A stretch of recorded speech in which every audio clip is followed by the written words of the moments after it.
ಎಲ್ಲರೂ ಹೇಳ್ತಾರೆ ಇವ್ರಿಗೆ 1% ರಿಸರ್ವೇಶನ್ ಇದೆ, ಇವರು ಆಟೋಮೆಟಿಕ್ ಆಗಿ ಜಾಬ್ ಸಿಗುತ್ತೆ, ಇವ್ರಿಗೇನು ಪರಿಶ್ರಮನೇ ಪಡಬೇಕಂತ ಇಲ್ಲ.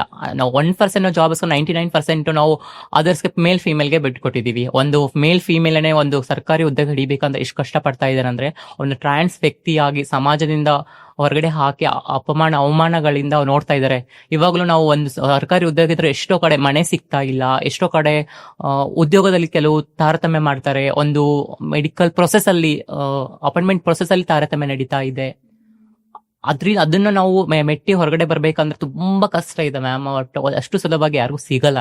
ಅಂದ್ರೆ ನೀವು ಕೂಡ ಇವಾಗ ಜಾಬ್ ಅಲ್ಲಿ ಈ ರೀತಿಯಾಗಿ ಸವಾಲುಗಳೆಲ್ಲ ಸ್ವೀಕರಿಸ್ತಾ ಇದ್ದೀರಾ? ಅಂದ್ರೆ ಕೆಲವು ಪ್ರೊಸೆಸಿಂಗ್ ಅಲ್ಲಿ ಸವಾಲುಗಳು ನನಗೆ ಎದುರಾಯಿತು. ಬಟ್ ನಾನು ಉದ್ಯೋಗ ಪಡ್ಕೊಂಡ್ಮೇಲೆ ನನಗೆ ಯಾವುದೇ ತರ ಸವಾಲುಗಳು ಇಲ್ಲ. ಅದೇ ನಮ್ಗೆ ಒಳ್ಳೆ ಇದೆ ಸಿಗ್ತಾ ಇದೆ, ಒಳ್ಳೆ ಸೌಲಭ್ಯಗಳು ಎಲ್ಲ ಇದೆ, ಒಳ್ಳೆ ಮರ್ಯಾದೆನೂ ಸಿಗ್ತಾ ಇದೆ ಅಂತಾನೆ ಹೇಳ್ಬಹುದು. ಬಟ್ ಅದ್ ಪ್ರೊಸೆಸಿಂಗ್ ಇದೆಲ್ಲ ಮಾಡ್ಬೇಕಾದ್ರೆ ಅದ್ರಲ್ಲಿ ತುಂಬಾ ಅಪಮಾನ ತುಂಬಾ ಇದೆ. ಅದು ಇನ್ನೂ ತುಂಬಾ ಚೇಂಜ್ ಆಗ್ಬೇಕು ಮ್ಯಾಮ್. ಏನ್ ಎಜುಕೇಶನ್ ಕಂಪ್ಲೀಟ್ ಮಾಡಿದ್ದು ನೀವು? ನಂದು ಡಿಗ್ರಿ ಕಂಪ್ಲೀಟ್ ಆಗಿದೆ, BA ಕಂಪ್ಲೀಟ್ ಆಗಿದೆ. ನಂದು ಕಂಪ್ಲೀಟ್ ಆಗಿದೆ ಮ್ಯಾಮ್. ಏನ್ ಆಪ್ಷನಲ್ ತಗೊಂಡಿದ್ದು? ನಂದು ಇದು ತಗೊಂಡೆ HKS ಅಂತ, ಹಿಸ್ಟ್ರಿ, ಕನ್ನಡ, ಸೋಶಿಯಾಲಜಿ. ನಂದು ಒಳ್ಳೆ ಮಾರ್ಕ್ಸ್. ನಾನು SSLC ಗೆ ನಂದು ನಮ್ಮ ಇದು ಸ್ಕೂಲ್ಗೆ ಎಷ್ಟು 3ನೇ ರ್ಯಾಂಕ್ ಬಂದೆ ಮ್ಯಾಮ್. ಟಾಪರ್? ಹಾ ಹೌದು. ನನ್ನ ಇದಕ್ಕೆ ಯಾವ್ದು PUC ಲಿ ನಂದು 93.83 ಮ್ಯಾಮ್. ಇಡೀ ನಮ್ಮ ತಾಲೂಕಿಗೆ ನನ್ನ ಸೆಕೆಂಡ್ ರ್ಯಾಂಕ್ ಆರ್ಟ್ಸ್ ಅಲ್ಲಿ ಮ್ಯಾಮ್. ಡಿಗ್ರಿಯಲ್ಲಿ 63 ಕರೆಸ್ಪಾಂಡೆನ್ಸ್ ಮಾಡ್ಕೊಂಡು 66 ರ್ಯಾಂಕಿಂಗ್ ಸ್ಟೂಡೆಂಟ್ ನೀವು. ಎಲ್ಲೂ ಕೂಡ ಹೌದು. ಯಾಕಂದ್ರೆ ನಾನು ಚಿಕ್ಕ ವಯಸ್ಸು ಇದ್ದಾಗಲೇನೆ ಅಪ್ಪ ಅಮ್ಮ ತೀರೋದ್ರು ಇಬ್ರು. ನಾನು ನಮ್ಮ ಸೋದರ ಮಾವನ ಅಜ್ಜಿ ಮನೆಯಲ್ಲಿ ಬೆಳೆದಿದ್ದು, ಸೋದರ ಮಾವನ ಮನೆಯಲ್ಲಿ ಬೆಳೆದಿದ್ದು. ಬೇಸಿಕಲಿ ಯಾವ ನಿಮ್ದು? ನಂದು ಮೂಲತಃ ಬೆಳಗಾವಿ ಜಿಲ್ಲೆ, ಒಂದು ಚಿಕ್ಕ ಗ್ರಾಮ ಮ್ಯಾಮ್.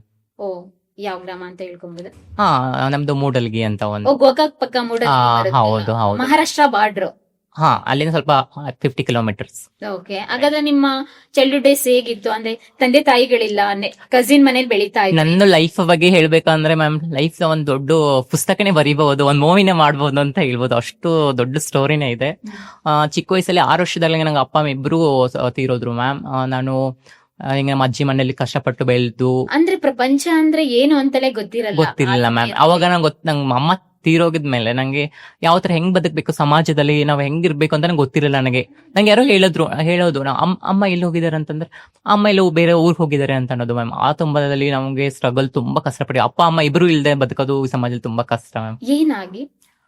ಅವರು ಆತ್ಮಹತ್ಯೆ ಮಾಡ್ಕೊಂಡ್ರು ಮ್ಯಾಮ್.